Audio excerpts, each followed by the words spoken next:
All right, we are reading Gladys Aylward, The Adventure of a Lifetime by Janet and Geoff Benge. We are on chapter 12. It is titled, All That You Are and All That You Do. Soon everyone in Yangcheng understood that it was only a matter of time before the Japanese army arrived. After seeing the death and destruction the air raid had caused, nobody wanted to be around when the troops marched in. The Mandarin, Gladys, the prison governor, and an important merchant formed a relief committee. Together they made decisions that would affect everyone in Yangcheng. The committee's first decision was that as soon as the dead had been buried, everyone should leave Yangcheng. If the citizens scattered among relatives and friends on the farms and in the tiny villages dotted over the mountains, they would have less chance of being caught by the enemy. This also meant that Yangcheng would be a ghost town when the Japanese arrived. Most of the buildings in the town were damaged or destroyed, and the committee hoped that if the people took their livestock and food supplies with them, the Japanese would have no reason to stay. Perhaps the soldiers would march right through Yangcheng so that later on the townspeople could return in safety. Everyone found somewhere to go. The prison governor chained the prisoners together and marched them off to nearby farmhouses. The Mandarin chose to take his wives and children to a small village in the foothills. Yang returned to his family in the countryside. And Gladys, who was now responsible for a band of about 40 people that included her children, orphans from the attack on Yangcheng, and new converts, went to the settlement of Bai Chai Chuang. Gladys knew the district better than any other person in all Shanxi. She had crisscrossed the region many times looking for girls with bound feet, who might be tucked away on farms in the smallest of the valleys or in houses perched on the sides of mountains. Because of her travels, Gladys knew that Bai Chai Chuang was the perfect place for them all to go.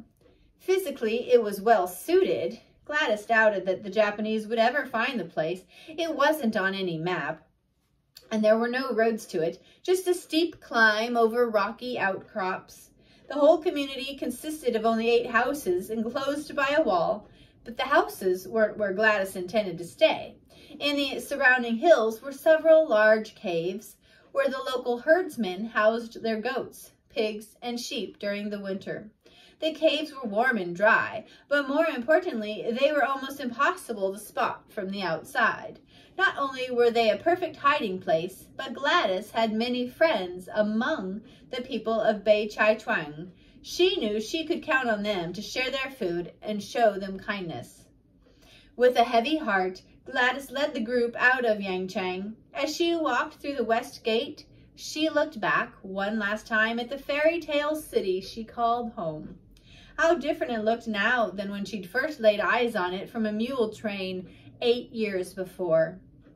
No longer were brightly colored banners waving in the breeze. The beautiful curved roofs were destroyed, and thin spirals of smoke still drifted upwards from the ruins.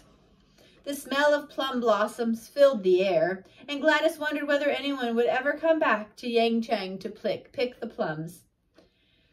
Tears slid down her cheeks as she reached for Boa's hand and began the trek from Yangcheng to the caves of Bai Chai Chuang.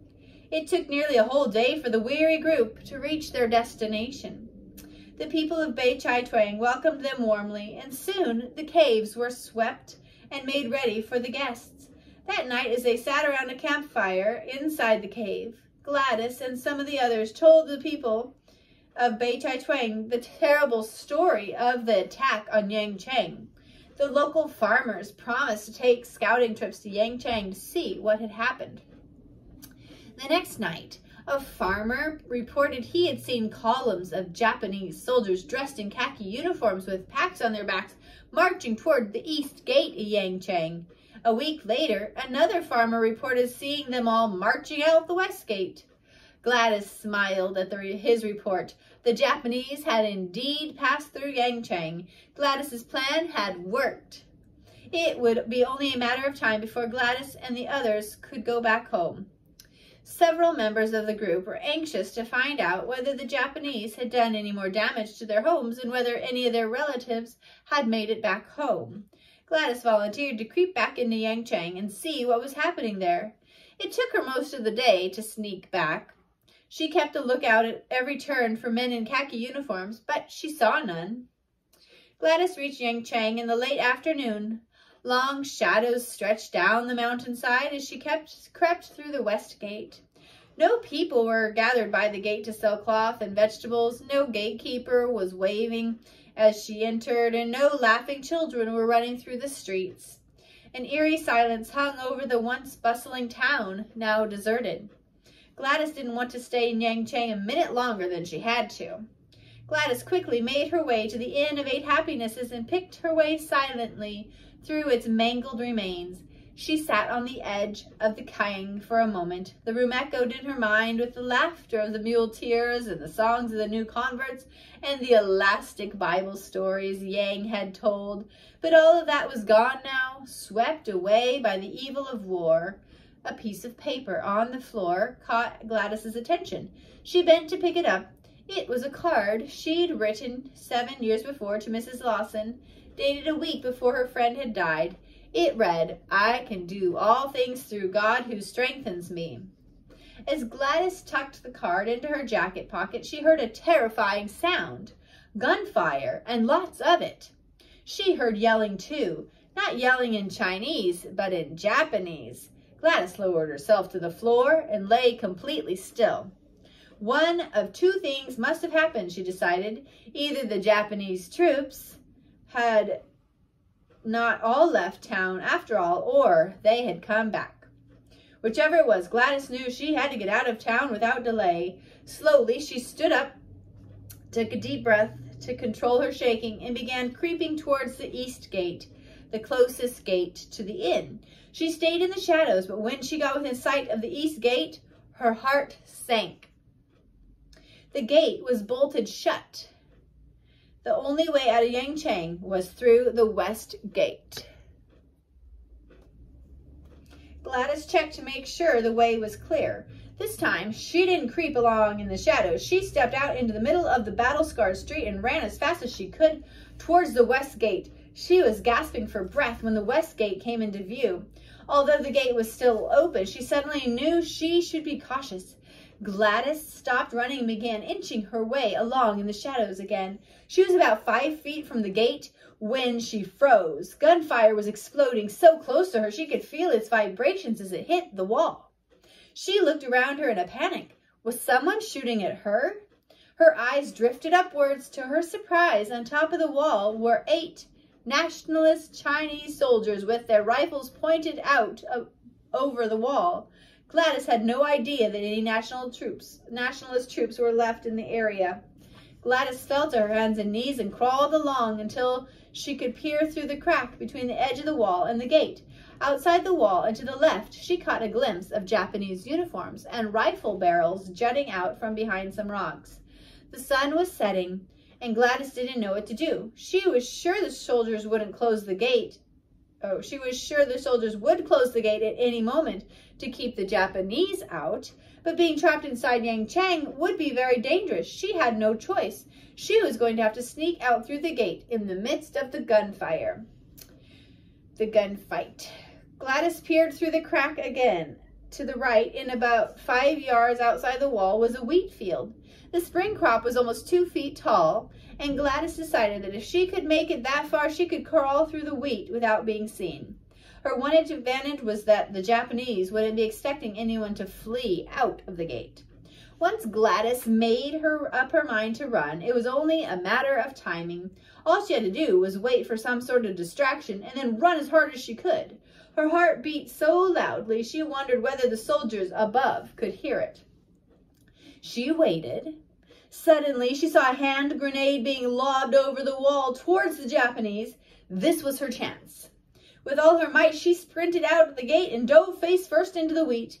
Quickly, she pulled herself along on her elbows towards the center of the field. The wheat stalks stabbed at her, and the rocks ripped at her elbows and the knees as she wormed her way towards safety. Gladys scrambled on, staying low against the setting sun until she finally felt safe enough to stand up. She dusted herself off, found the mule trail, and followed it a short distance until she came to a fork. One branch, which was used in bad weather, carved a steep path along the top of the mountain. It would be a dangerous route to travel at night. If she slipped and fell, Gladys knew it was unlikely her body would ever be found. The other path, the safer one, followed a stream bed that overflowed with water in the rainy season, but it was spring and the stream bed was dry. Gladys took a few steps along this trail before she stopped in her tracks. A horrible thought occurred to her. If more Japanese soldiers were on their way back to Yangcheng, the trail she was on was the one they would almost certainly use. But she had nowhere to hide along this trail. There were no trees or rocky outcrops to conceal her. She immediately knew that despite the danger, she had to take the other trail. She felt in her pocket for the card she'd picked up from the floor of the inn. She squeezed the card, thought about the words written on it, and took a deep breath. Then she turned around and headed for the other branch of the trail. As fast as she could, she climbed the steep path that zigzagged along the ridge. She'd gone about half a mile up the trail when below her she heard a crunching sound. It was soft at first, but then it grew louder. Gladys recognized the sound of hundreds of boots marching over rocks. She lay down against a rock and peered over the edge of the ridge into the dusky darkness. She could make out the shape of soldiers on the move. Had Gladys stayed on the other trail, she would have walked right into these Japanese soldiers with glistening bayonets at the ends of their rifles. Gladys spent the night huddled in the crevice of the rock, high on the ridge above the gorge of soldiers. High on the ridge above the gorge the soldiers had marched through. In the morning, she completed her journey back to Beichaichuang. The news she reported was grim. It would not be wise to go back to Yangcheng for quite some time. They would have to stay longer in the caves. Over the next few weeks, a steady trickle of sick and wounded people found their way to the cave of Aiwade. The people knew that Gladys would nurse them and give them food. By the end of a month, the cave had been transformed into a hospital. Gladys made visits to the nearby villages where groups of Christians were staying. She also made several trips back to Yangcheng, where the Mandarin and some residents had drifted back and resettled. Even though the Japanese troops seemed to have forgotten about the town, Gladys didn't feel it was safe enough yet for her to return permanently. As 1939 began, an uneasy peace settled over the Yangcheng district. Although not many mule trains made it through from Seichao, many things had returned to a familiar pattern. That is, until news filtered back that the Japanese army was on the march again and headed towards Yangcheng. This time, however, the nationalist Chinese army had a plan, although the plan was almost as terrifying as another Japanese invasion. The army instructed the mandarins throughout the area to follow what they called a scorched earth policy. Gladys listened in horror as the mandarin explained to her what the policy meant. "We have been instructed to flee into the hills and leave nothing behind that the Japanese would find useful." Gladys frowned. "Nothing?" "Yes," the mandarin nodded sadly. "Nothing is to be left behind. The animals that cannot be moved are to be slaughtered, and the crops are to be burned in the fields." "But what about the people?" Gladys asked. "Their crops are the only thing that will stop them from starving to death during the winter, and it's almost harvest time." The mandarin looked grim. "I know it is difficult, but if we leave nothing of any value for the Japanese, they will not stay here. Where will they get food or shelter?" "Shelter?" echoed Gladys. "Yes, shelter," he replied. "We have also been instructed to destroy the roof of every building within the city walls. The Japanese are not to be allowed a single place where they can find shelter for their troops along the way." Gladys shook her head with despair. It seemed amazing to her that the Chinese national government would ask these people who had been through so much to destroy their last few possessions. Finally, Gladys sighed. Perhaps they are right. Who is to know what to do these days? The mandarin sat down beside her. How different their meetings were now than a year ago.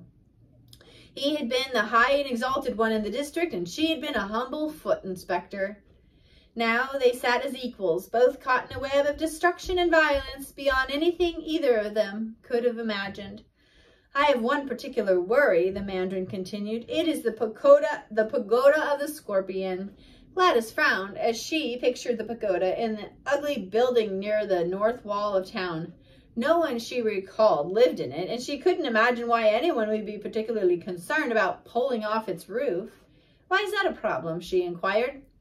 "It's said that many hundreds of years ago, a giant scorpion roamed the hills of Yangchang.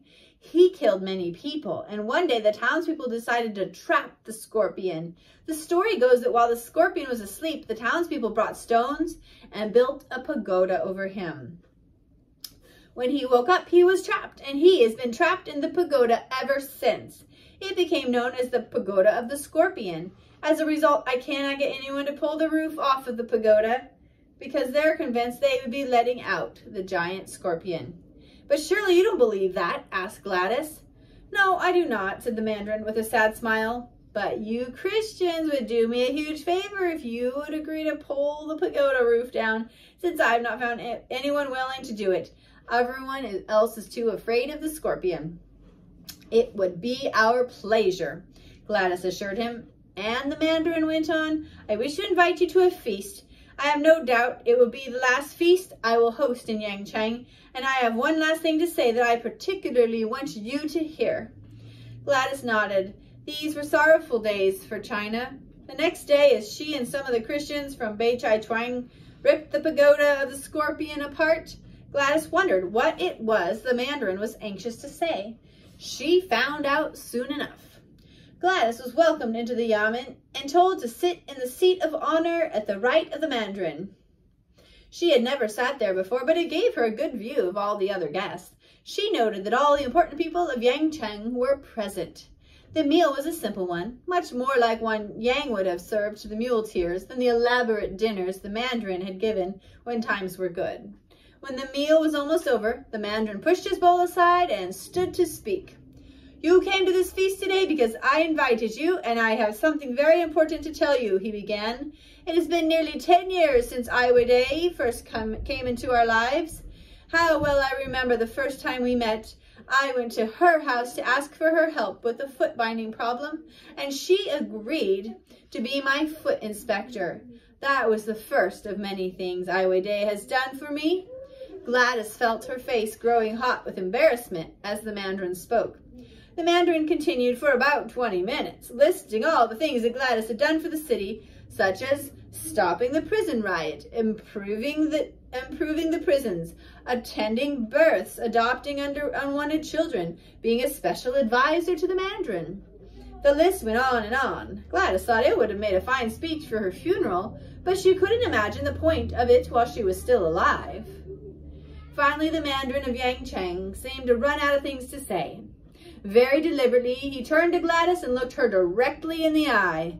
"Aylward, my friend, my dear friend, Aylward," he said, "I have seen all that you are and all that you do, and I would like to become a Christian like you." A gasp of astonishment rose from the guests, but Gladys did not make a sound. She could not. She was too stunned. In the midst of all the violence and war, God had been quietly working in the heart of the Mandarin. Tears of gratitude welled in Gladys's eyes.